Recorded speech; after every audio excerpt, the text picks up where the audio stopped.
It's almost the end of the year, so today we take a look at some of my favorite albums of 2019. Let's check it.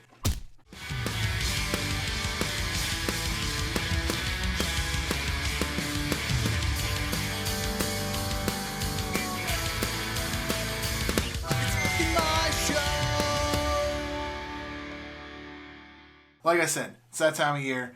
Everything's winding down. The holidays are upon us. And New Year's is right around the corner. And it's going to be 2020. And there's a lot of crazy, awesome things happening in 2020. But that's not for this video. But there was an awesome amount of new music that came out in 2019. Which is what we're here to talk about today. I can dwell all day on genre specifics and all that stuff. So we're just going to stick to punk and pop punk albums that I really gave a hootenanny about this year, and let's jump into it with this first one. Sum 41's Order of Decline. After 23 years as a band, Sum 41 still got it. To me, Order of Decline takes Sum 41 guys back to the Killer No Filler days, with more of a modern, middle-aged edge of maturity thrown into the mix. The entire album does not slow down for 1 minute, and a lot of the band's old metal influences shine brightly throughout the entire record, especially with the lead guitar workings of lead guitarist Dave Browntown. But nothing's gonna beat Killer or Chuck, you know. Tsunami Bomb's The Spine That Binds. I was so stoked when this band got back together and dropped this first album back, The Spine That Binds, under an amazing label, Alternative Tentacle Records, which is actually Jello of Dead Kennedy's label. Tsunami Bomb were one of the first bands that I ever saw at my very first Warped Tour back in 2004, 2005, 2006, one of those years.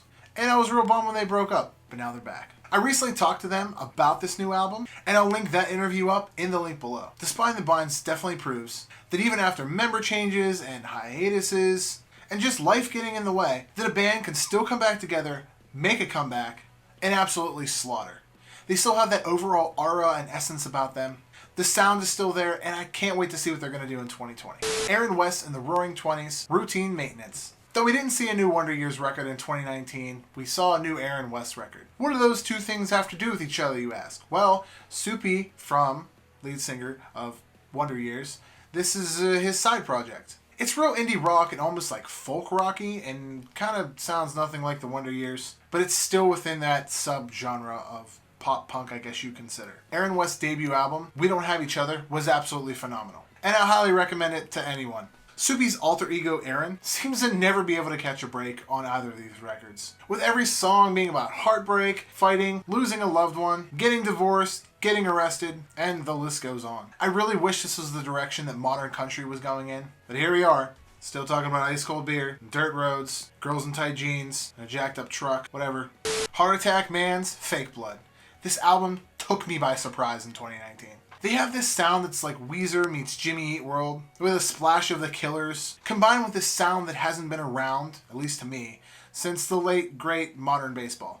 Besides some of the song titles being redundant, you've got Fake Blood, Blood Blister, Out of Blood. We get it, you like blood, Dexter. Other than that, it's a solid album. Tunes like Crisis Actor and Sugar Coated are definitely palate cleansers on the record, where they're heavier and dirtier. While the rest of the record has these obvious serious overtones, comes across as a solid indie pop punk record.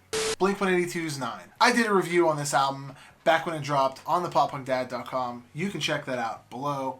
Just had to get that out of the way. When news of this record came out, there were a bunch of singles leading up to it. And like I said in the review, the singles do no justice for the rest of the record. The album is more polished, but with this rustic finish than the previous album, California. 9 feels and sounds very poppy, but not like it was forced, which is the way California kind of felt. And don't get me wrong, California is one of my top 5 favorite Blink records. But this one is definitely a banger, especially like Runaway and Happy Days.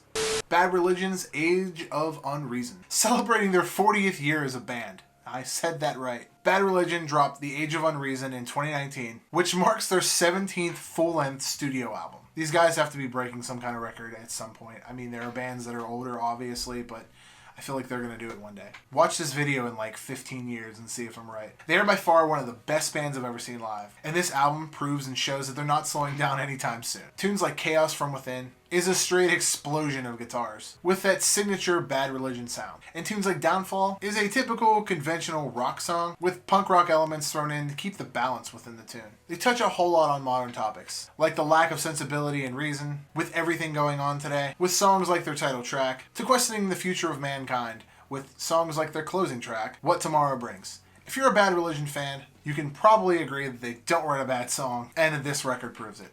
Tiny moving parts, breathe. Or is it breath? I don't know. Whatever.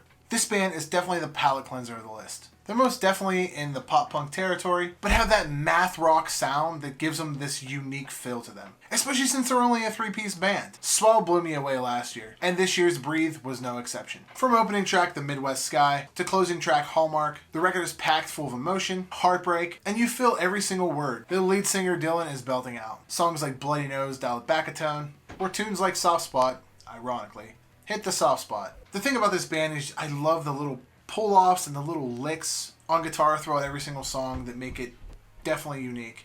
Lagwagon's Railer. Railer was an album that took me by surprise in 2019. It's a total throwback to the early 2000s skate punk sound that has been a timeless staple in Lagwagon's music. It's more than just a skate punk record though. Songs like Prey on Them and The Suffering show a ton of dynamic, with like a third of the song, the latter song anyway, being acoustic, like I said, a third of the way through.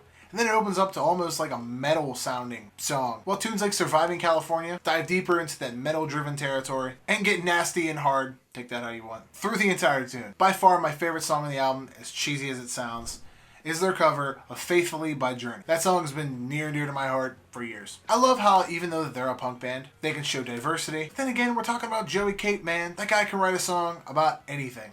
Keep Flying's Unbreakable. I've been hyping this band up for like 2 years now. Since I first heard them at the Four Chord Festival in Pittsburgh, my hometown, in 2017 or 18, I'm one of those years. They're what I describe and will continue to describe as one of the hardest, if not the hardest working band in the biz today. And since 2017, 2018, since I first seen them, I don't think they've stopped touring or recording or making music videos or making merch or going out of the country or making new songs. It's just crazy. Walkabout was one of my favorite records prior to this one, and even though this is a couple song EP, Unbreakable definitely makes its mark on me for 2019.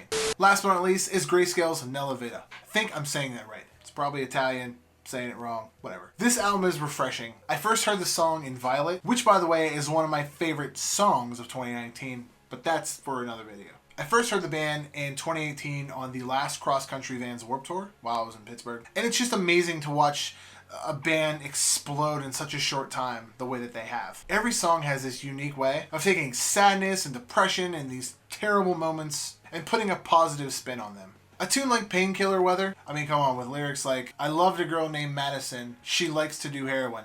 You don't even realizing what you're singing about until it's too late. Tunes like In Violet or Twilight or Old Friends all have these infectious choruses. They're super powerful, sad love songs. I caught the band playing some of these songs this year at the Four Chord Music Festival again in Pittsburgh, and it's just as amazing live as it is on the record. I can't wait to see what these guys do next, and I can't wait to see them live again in 2020. Hey, that's my list for 2019.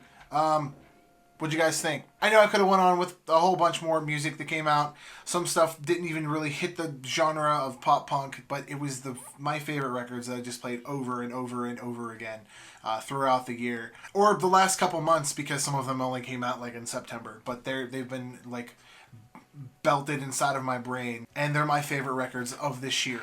I can't wait to see what 2020 is going to bring. There's so many bands getting back together and bands that are making new records and stuff that was supposed to come out this year but didn't. So I can't wait for that. Anyway, guys, let me know what you think down below, and I'm going to roll outro later. Hey guys, we're at that part of the video where you should like and subscribe. And after the video is over, comment on some stuff. What did you like? What did you not like? What should I do next? Something like that. There's more to this channel than just the whole YouTube thing. I post daily blogs on thepoppunkdad.com, which features daily reviews and interviews from awesome bands from around the globe. Head on over to the Pop Punk Dad merch shop where you can find cool things like that right there.